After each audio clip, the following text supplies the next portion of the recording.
Hello everyone, कैसे हो आप सभी। तो फ्रेंड्स, जिन जिन का भी रेलवे एग्जाम्स ग्रुप डी का 2022 के स्टार्टिंग में जो एग्जाम्स होने वाले हैं, तो साथियों यदि आपके एग्जाम हैं तो ये वीडियोस अर्थात ये हमारी सीरीज आपके लिए ज़बरदस्त धुआंधार तरीके से मोस्ट इंपॉर्टेंट होने वाली है। क्योंकि साथियों आप सभी हमारे बारे में जानते हैं कि कंटेंट के साथ हमने आज तक ना तो कोई समझौता किया है और ना ही भविष्य में कभी करेंगे। तो चलिए साथियों, धुआंधार तरीके से वीडियो को शुरू करते हैं। जितने भी क्वेश्चंस मिलेंगे मोस्ट इंपोर्टेंट मिलेंगे।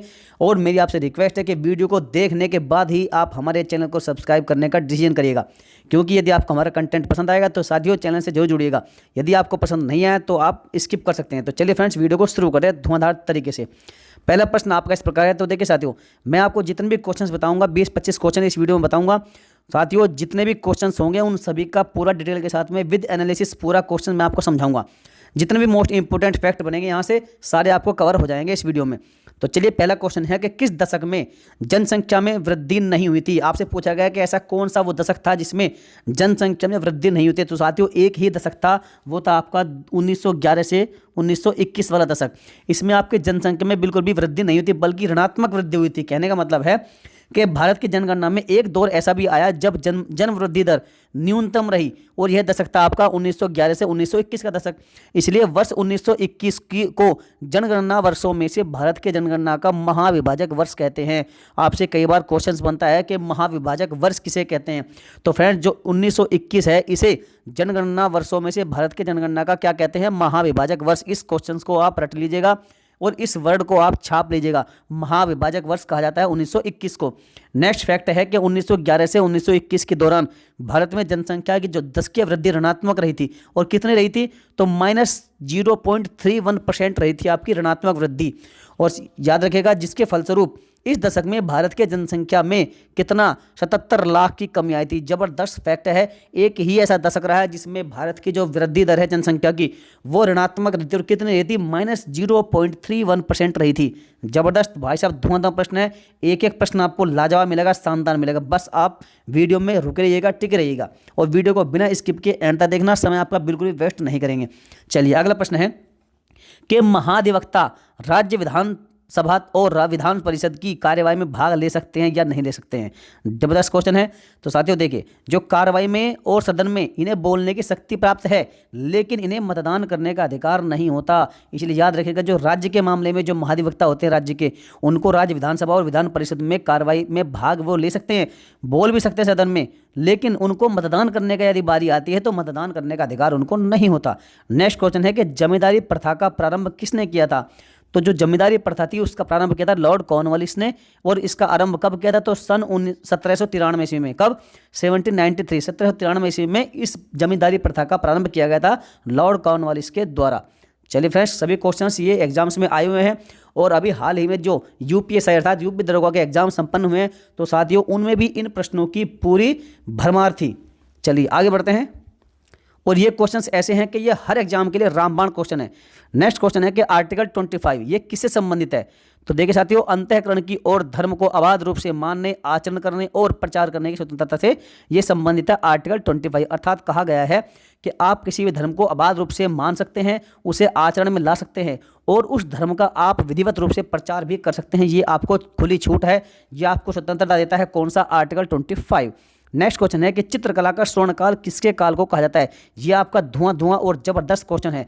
चित्रकला का स्वर्णकाल कहा जाता है जहांगीर के काल को। अर्थात ये क्वेश्चन इस प्रकार से भी बन सकता है कि ऐसा मुगल काल का कौन सा शासक था जिसके काल को चित्रकला का स्वर्णकाल कहा जाता है। तो वह है जहांगीर। और याद रखिएगा, एक्स्ट्रा फैक्ट है कि जो अबू अल हसन थे, जो जहांगीर के दरबार में अबू अल हसन थे, ये जहांगीर के शासनकाल में लघु चित्रों के मुगल चित्रकार थे ये, और फेमस चित्रकार थे अबू अल हसन। चलिए आगे बढ़ते हैं। अगला क्वेश्चन है कि चूहे के बेबी को क्या कहा जाता है। तो देखिए फ्रेंड्स, आपको ये क्वेश्चन बड़ा इंटरेस्टिंग और बड़ा आसान लग रहा होगा, लेकिन साथियों इस क्वेश्चन का आंसर भी बहुत से हमारे भाई बहन नहीं जानते होंगे। तो देखिए, जो चूहे के बेबी है, और ये क्वेश्चन ऐसा नहीं है कि आया नहीं है, तो भाई साहब ये क्वेश्चन पूछा गया तभी मैं आपके सामने लेकर आया हूँ। क्योंकि ऐसे अटपटे क्वेश्चन भी आपसे पूछे जा सकते हैं, इनके लिए भी आपको तैयार रहना होगा। तो इसका राइट आंसर है पिंकीज और पप्स। जो चूहे का बेबी है उसको पिंकीज और पप्स कहते हैं। और बाकी और भी बात कर लीजिए, जैसे कंगारू बेबी है इसको कहते हैं जॉय, और मेंढक का बच्चा इसको कहते हैं टेडपोल। क्या कहते हैं? टेडपोल। गाय और डॉल्फिन के बेबी को कहते हैं बछड़ा या फिर काफ। चलिए आगे बढ़ते हैं। अगला क्वेश्चन इस प्रकार है आपके सामने कि पृथ्वी सम्मेलन कब और कहाँ हुआ था। देखिए, एनवायरनमेंट के दृष्टिकोण से भाई साहब जबरदस्त छापने लायक क्वेश्चन है, और ये क्वेश्चन पेपर में 100% पूछा जाता है। ऐसा कोई भी एग्जाम परीक्षा नहीं होती जिसमें क्वेश्चन ना बनता हो, क्योंकि आप जानते हैं कि एनवायरनमेंट का आजकल कितना महत्व बढ़ गया है।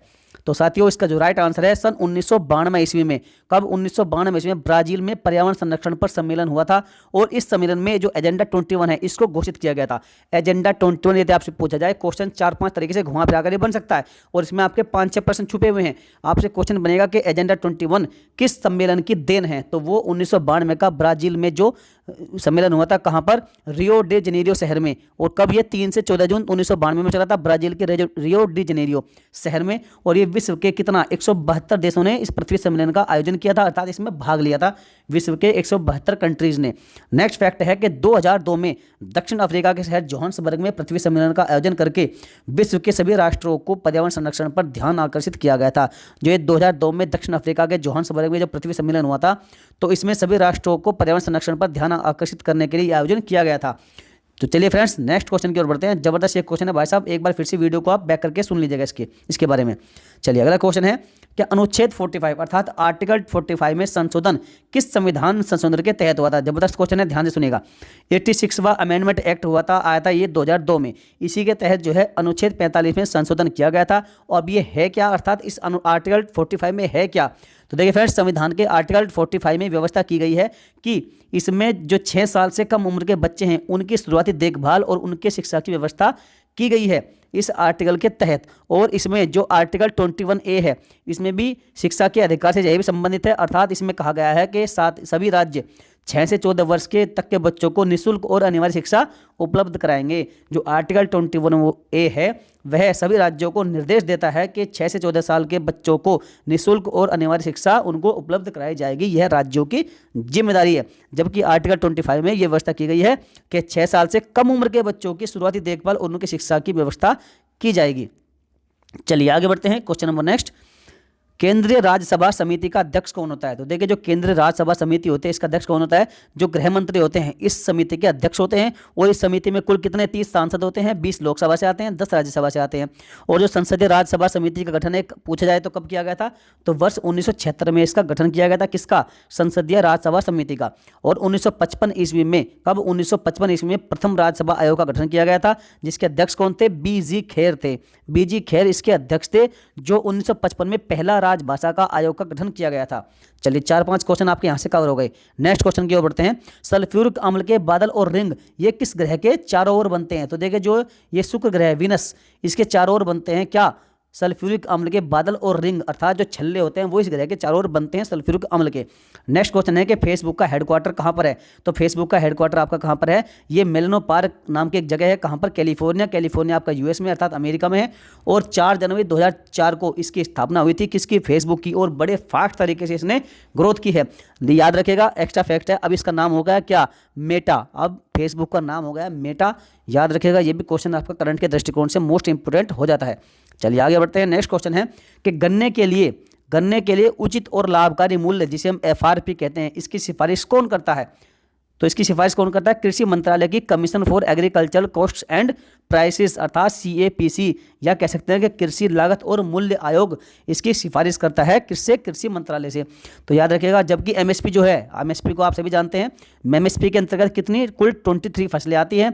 और जो कृषि लागत और मूल्य आयोग होता है अर्थात जो CACP होता है, ये इसकी स्थापना कब की गई थी, 8 जनवरी 1965 को इसकी स्थापना की गई थी। और ये इसका जो मूल्य निर्धारित करने के लिए ये सरकार से सिफारिश करता है कि भाई MSP कितनी होनी चाहिए। उसके बाद सरकार या फिर कृषि मंत्रालय इस पर फैसला करता है और अपना जो लास्ट अंतिम डिसीजन होता है उसको सुनाता है। चलिए आगे बढ़ते हैं। अगला क्वेश्चन है कि मानव विकास सूचकांक कौन जारी करता है। तो देखिए फ्रेंड, जितने भी इंडेक्स होते हैं मोस्ट इंपोर्टेंट होते हैं, और उनमें से जो मानव विकास सूचकांक है अर्थात HDI, तो ये बड़ा जबरदस्त क्वेश्चन है। तो जो इसका राइट आंसर है वो UNDP द्वारा इसे जारी किया जाता है। जो मानव विकास सूचकांक रिपोर्ट है ये जारी की जाती है UNDP के द्वारा। और याद रखिएगा, जो HDI है अर्थात मानव विकास सूचकांक है, ये 2020 में यदि बात की जाए तो 2020 में भारत कितने पर था, 131 अर्थात 131वें स्थान पर था। पहले स्थान पर कौन था, नॉर्वे था। नेक्स्ट क्वेश्चन है कि सहकारी समितियों पर कानून कौन बना सकता है। तो जितनी भी सहकारी समितियां होती है फ्रेंड्स, याद रखिएगा, उन पर कानून कौन बनाएगा, उनको ये राज्य का अधिकार है, अर्थात ये अधिकार राज्य को दिया गया है कि वह सहकारी समितियों पर कानून बना सकते हैं अपने हिसाब से। चलिए आगे बढ़ते हैं। अगला क्वेश्चन है कि खिलाफत आंदोलन की शुरुआत कब की गई थी और कहां से की गई थी। तो देखिए राइट आंसर है आपका मार्च 1919 में मुंबई से की गई थी इसकी खिलाफत आंदोलन की शुरुआत। अब ये था क्या, तो देखिए जो खिलाफत आंदोलन है ये मार्च 1919 में मुंबई के खिलाफत समिति का यहाँ पर गठन किया गया था मुंबई में। और मोहम्मद अली और शौकत अली दो भाई थे, अर्थात दोनों को हम अली बंधुओं के नाम से जानते हैं। और इन्होंने मार्च 1919 में एक ये आंदोलन चलाया था, कौन सा, खिलाफत आंदोलन, जो कि मार्च 1919 से कब तक चला था, 1920 तक चला था, जनवरी 1920 तक ये चला था। चलिए नेक्स्ट फैक्ट है कि सितंबर 1920 में कांग्रेस के कोलकाता अधिवेशन में महात्मा गांधी ने भी इसका समर्थन किया था। ये आपका जबरदस्त फैक्ट है भाई साहब, इस पर आप 5 स्टार लगा लीजिएगा। सितंबर 1920 में कांग्रेस के कोलकाता अधिवेशन में आपसे क्वेश्चन पूछा जाएगा कि महात्मा गांधी ने खिलाफत आंदोलन का जो समर्थन था वह किस अधिवेशन के माध्यम से किया था, किस अधिवेशन में इसकी घोषणा की थी, तो वह की थी आपकी 1920 में होने वाले कांग्रेस के कोलकाता अधिवेशन में इसकी घोषणा कि हम खिलाफत आंदोलन का समर्थन करते हैं। अगला क्वेश्चन है कि राष्ट्रीय एकता परिषद की पहली बैठक कब हुई थी, तो देखिए जो राष्ट्रीय एकता परिषद है इसकी जो पहली बैठक हुई थी आपकी 1962 में राष्ट्रीय एकता परिषद की पहली आधिकारिक बैठक का आयोजन किया गया था, कब, 1962 ईस्वी में। और राष्ट्रीय एकता परिषद की स्थापना कब हुई थी यदि आपसे पूछा जाए, तो जबरदस्त क्वेश्चन है आपका, जो 1961 अर्थात इससे 1 वर्ष पहले इसकी स्थापना की गई थी राष्ट्रीय एकता परिषद की। और यह क्या है, एक सरकारी सलाहकार निकाय है और इसकी अध्यक्षता कौन करते हैं, भारत के प्रधानमंत्री करते हैं। और प्रधानमंत्री जवाहरलाल नेहरू द्वारा सन 1961 में राष्ट्रीय एकता से संबंधित विभिन्न मुद्दों के समाधान के लिए सम्मेलन का आयोजन किया गया था। जबरदस्त धुआंधार प्रश्न है। आगे बढ़ते हैं। सेबी की स्थापना किस वर्ष हुई थी, आप सभी जानते हैं सेबी है क्या, यह आपका securities and exchange board of India अर्थात सेबी है। और इसकी स्थापना हुई थी आपकी 12 अप्रैल 1988 ईस्वी में। और कहाँ पर इसका हेडक्वार्टर कहाँ पर है, तो इसका हेडक्वार्टर मुंबई महाराष्ट्र में है। और इसे वैधानिक मान्यता दी गई थी 30 जनवरी 1992 ईस्वी को। देखिए इसकी स्थापना कब हुई थी, 1988 ईस्वी में, लेकिन इसे वैधानिक मान्यता मिली थी 30 जनवरी 1992 ईस्वी को। आप ये पूछा जाएगा कि या तो इसकी फुल फॉर्म क्या है, या फिर इसकी स्थापना कब हुई थी, या फिर इसका हेडक्वार्टर वर्तमान में कहाँ पर है। तो सभी फैक्ट मैंने आपको कवर करा दिए। आगे बढ़ते हैं। अगला क्वेश्चन है कि प्रधानमंत्री की नियुक्ति किस आर्टिकल में उल्लेखित है। जो प्रधानमंत्री की नियुक्ति है आपसे पूछा गया कि वह किस अनुच्छेद में उसका वर्णन है, तो अनुच्छेद 75 याद रखिएगा, ये प्रधानमंत्री की नियुक्ति से संबंधित आर्टिकल है। जबरदस्त धुआंधार प्रश्न है। और भारत के जो प्रधानमंत्री है इसकी नियुक्ति कौन करता है, ये राष्ट्रपति इसकी नियुक्ति करता है, अर्थात जो शपथ ग्रहण करवाते हैं वो राष्ट्रपति करवाते हैं प्रधानमंत्री को। और उनके साथ ही साथ जो उनका मंत्रिमंडल होता है उसको भी शपथ ग्रहण कौन कराते हैं, हमारे भारत के राष्ट्रपति कराते हैं। और याद रखेगा उसके अन्य मंत्रियों की नियुक्ति राष्ट्रपति किसकी सलाह पर करता है, प्रधानमंत्री के परामर्श से करते हैं। यदि जो प्रधानमंत्री जो कहेंगे कि भाई कौन कौन मंत्री या फिर कौन सा मंत्रालय किसके पास होगा, तो उसका जो निर्णय होगा प्रधानमंत्री करेंगे और उन्हें शपथ कौन दिलवाएंगे, भारत के राष्ट्रपति दिलवाएंगे। चलिए आगे बढ़ते हैं। अगला क्वेश्चन है कि केंद्रीय लोक सेवा आयोग की स्थापना कब हुई थी। देखिए जो केंद्रीय लोक सेवा आयोग है इसकी स्थापना हुई थी 1 अक्टूबर 1926 ईस्वी को। और एक्स्ट्रा फैक्ट है कि संविधान के भाग 14 में, किसमें, संविधान के भाग 14 के अंतर्गत आर्टिकल 315 से 323 में एक संघ लोक सेवा आयोग होगा और राज्यों के लिए क्या होगा, राज्य लोक सेवा आयोग होगा। इसका गठन का प्रावधान किया गया आपका भाग 14 के आर्टिकल 315 से 323 के बीच में। यहाँ से आपका 4-5 क्वेश्चन बनते हैं। और संघ लोक सेवा आयोग ये देश के लिए और सेंटर के लिए, और राज्यों के दृष्टिकोण से आपका राज्य लोक सेवा आयोग, इनका गठन का प्रावधान किया गया है। ऐसा कहता है आपका भाग 14 का आर्टिकल 315 से 323 के बीच में इसका वर्णन किया गया है। आगे बढ़ते हैं। अगला क्वेश्चन है रामसर साइट किसके संरक्षण हेतु है। तो देखिए जो रामसर साइट है मोस्ट इंपोर्टेंट क्वेश्चन है आपका। रामसर साइट है जो ये रामसर साइट 1971 रामसर सम्मेलन हुआ था 1971 में नम भूमि के संरक्षण के लिए विश्व स्तरीय प्रयास था। और वर्तमान में कुल कितने हैं, 47 नहीं, अब भाई साहब हो गए हैं 47। कितने हो गए हैं आपके, 47 रामसर साइट्स हो गए हैं। और 47वां रामसर साइट कौन सा है, आपने यदि थोड़ा भी करंट अफेयर पढ़ा हुआ तो आप कमेंट करके हमें छापेगा। यदि आपको नहीं मालूम है तो आप फिर भी कमेंट करेगा, हम आपको जरूर बताएंगे। वर्तमान में कितने हैं, 47 रामसर साइट्स हो गए हैं। और 2021 में जो शामिल 4 साइट थे वह कौन से थे, पहले 4 थे ये, अभी जो 5वां साइट जो इसमें शामिल हुआ है उसका नाम आपको बताना है। तो मैं 4 आपके नाम बता देता हूँ। भिंडवास वन्यजीव अभयारण्य झज्जर हरियाणा, सुल्तानपुर ये भी हरियाणा में, और खोल झील वन्यजीव अभयारण्य ये आपका अहमदाबाद के पास गुजरात में है। और चौथा है आपका वाधवाना आर्द्रभूमि बड़ोदरा गुजरात में। और विश्व आर्द्रभूमि दिवस यदि आते वर्ल्ड वेटलैंड डे पूछा जाए तो कब मनाते हैं, 2 फरवरी को मनाते हैं विश्व आर्द्रभूमि दिवस। और विश्व आर्द्रभूमि दिवस पहली बार कब, 2 फरवरी 1997 को रामसर सम्मेलन के 16 वर्ष पूरे होने पर मनाया गया था। और ये रामसर है कहाँ पर, तो ये भाई साहब ईरान में है। चलिए, और अभी 47वां कौन सा है तो आप कमेंट करके फटाफट से छापिएगा। चलिए आगे बढ़ते हैं। संघाई सहयोग संगठन एससीओ का मुख्यालय कहाँ पर है? तो इसका मुख्यालय है बीजिंग, चाइना में। ये कोरोना किंग जिनपिंग वाला देश चाइना है, इसके जो राजधानी है बीजिंग, यहीं पर संघाई सहयोग संगठन का हेडक्वार्टर है। और देखिए एक्स्ट्रा फैक्ट जितने भी यहाँ से बनेंगे सभी को सुन लीजिएगा एक बार। इसकी स्थापना हुई थी 15 जून 2001 को संघाई में। और रूसी और चीनी भाषा इसकी क्या है? आधिकारिक भाषाएं हैं। सदस्य देशों की संख्या इसकी 8 है। कौन कौन से हैं देश? आपका कजाकिस्तान, चीन, किर्गिस्तान, रूस, तजाकिस्तान, उज्बेकिस्तान, भारत और पाकिस्तान इसमें शामिल है। भारत और पाकिस्तान को वर्ष 2017 में संगठन के पूर्व सदस्य का दर्जा प्रदान किया गया था। और 19वां जो एससीओ शिखर सम्मेलन हुआ था वो 2019 में हुआ था किर्गिस्तान की राजधानी बिश्केक में। और 20वां शिखर सम्मेलन कहाँ हुआ? 10 नवंबर 2020 को रशिया में हुआ था। 2021 का तजाकिस्तान की राजधानी दुशान्बे में। चलिए आगे बढ़ते हैं। अगला क्वेश्चन है कि नाबार्ड का मुख्यालय कहाँ पर है? जबरदस्त धुआंधार प्रश्न है। इसका मुख्यालय है मुंबई, महाराष्ट्र में नाबार्ड का हेडक्वार्टर। और नाबार्ड की फुल फॉर्म क्या है? तो भाई साहब national bank for agricultural and rural development. और इसकी स्थापना हुई थी 12 जुलाई 1982 ईस्वी को। और देखिए जो डॉक्टर GR चिंताला है ये इसके क्या है? वर्तमान में चेयरमैन है नाबार्ड के। और FICCI अर्थात फिक्की, ये भी आपसे पूछा जाता है कि फिक्की है क्या? तो इसकी फुल फॉर्म जान लीजिएगा, the federation of Indian chambers of commerce and industry. ये आपसे फिक्की की बहुत बार फुल फॉर्म पूछी गई है। चलिए आगे बढ़ते हैं। अगला क्वेश्चन है कि संघ सूची में मूलतः कितने विषय थे? अर्थात कहने का मतलब है जब हमारा संविधान बना था तो उस समय पर जो मूल संविधान था उसकी संघ सूची में कितने विषय थे? तो देखिए मैं आपको सभी के बारे में बताऊंगा। संघ सूची संविधान के लागू होने के समय इसमें कितने थे? 97 विषय थे। और वर्तमान में इसमें सब्जेक्ट कितने हैं? 100 सब्जेक्ट इसमें हो चुके हैं। संघ सूची की बात कर रहे हैं। और यदि बात करें आपकी किसकी? संवर्ती सूची की, तो संविधान के लागू होने के समय संवर्ती सूची में आपके 47 विषय थे और अब इसमें हो गए 52 विषय। राज्य सूची की बात करें तो इसमें संविधान लागू होने के समय इसमें 66 विषय थे और अब इसमें है 61 विषय। सभी को याद कर लीजिएगा, आपसे कुछ भी पूछा जा सकता है। चलिए फ्रेंड्स आगे बढ़ते हैं। क्वेश्चन नंबर नेक्स्ट है कि 1932 में अखिल भारतीय हरिजन संघ की स्थापना किसने की थी? तो राष्ट्रपिता महात्मा गांधी ने इसकी स्थापना की थी, अखिल भारतीय हरिजन संघ की। और महात्मा गांधी जी ने अखिल भारतीय हरिजन संघ अर्थात हरिजन सेवक संघ इसकी स्थापना की थी 1932 में। और पहले इस संगठन का नाम क्या था? अस्पृश्यता निवारण संघ इसका नाम रखा गया था, जिसे 13 सितंबर 1933 को हरिजन सेवक संघ का नाम दे दिया गया था। चलिए मोस्ट इंपोर्टेंट क्वेश्चन है, बार बार पूछे जाते हैं। मुख्य चुनाव आयुक्त का कार्यकाल कितना होता है? सभी जानते हैं, बार बार एक क्वेश्चन रिपीट होता है। जो मुख्य चुनाव आयुक्त होते हैं हमारे भारत के, उनका कार्यकाल 6 वर्ष का या फिर 65 वर्ष की आयु, जो भी इनमें से पहले हो जाए वही होती है इसका कार्यकाल। किसका? मुख्य चुनाव आयुक्त का। चलिए आगे बढ़ते हैं। प्रथम गोलमेज सम्मेलन कहाँ पर हुआ था? ये जबरदस्त धुआं प्रश्न है और यहाँ से आपका एक क्वेश्चन जरूर बनता है कि वह गोलमेज सम्मेलन कौन सा था जिसमें हमारे राष्ट्रपिता महात्मा गांधी ने भाग लिया था। तो देखिए सभी के बारे में यहाँ पढ़ लीजिएगा। पहला गोलमेज सम्मेलन आपका 22 नवंबर 1930 से 13 जनवरी 1931 तक लंदन में आयोजित किया गया था। और ये तीनों ही लंदन में आयोजित किए गए थे भाई साहब। और कांग्रेस ने प्रथम गोलमेज सम्मेलन में भाग नहीं लिया था। दूसरा हुआ था आपका सितंबर दिसंबर 1931 में लंदन में हुआ था ये भी। और इसमें गांधी जी ने कांग्रेस का नेतृत्व किया था। आपसे क्वेश्चन पूछा जाता है कि कांग्रेस ने किस गोलमेज सम्मेलन में भाग लिया था? या तो ये क्वेश्चन बनेगा या ये बनेगा कि महात्मा गांधी ने किस गोलमेज सम्मेलन में भाग लिया था। तो दूसरे में रहता याद रखिएगा।